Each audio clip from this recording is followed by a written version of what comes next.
আমরা আমাদের জীবনে সুযোগ হয়েছিল দেশমাতার সাথে রাজনীতি করা।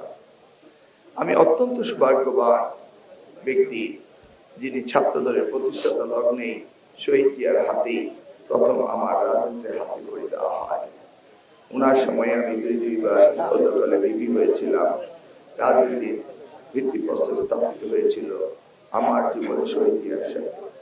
এই শহীদ জিয়া রহমানের স্নেহভাজন হয়ে আমরা রাজনীতি করেছিলাম। আজ আমি এবং আমার স্ত্রী আমাদের প্রিয় নেত্রী দেশমাতা বেগম খালেদা জিয়ার সাথে রাজনীতি করেছি।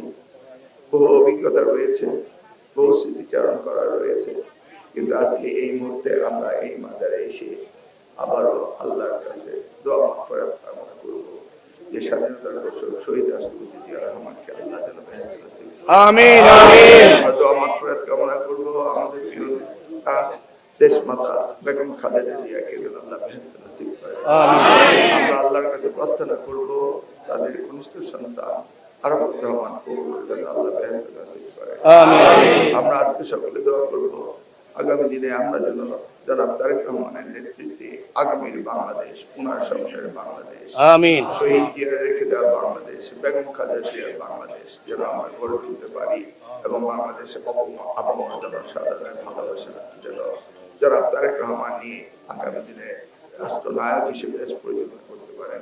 সেই জন্য আপনার সঙ্গে আল্লাহর কাছে দোয়া মাগফিরাত করবেন। আমিন আমিন।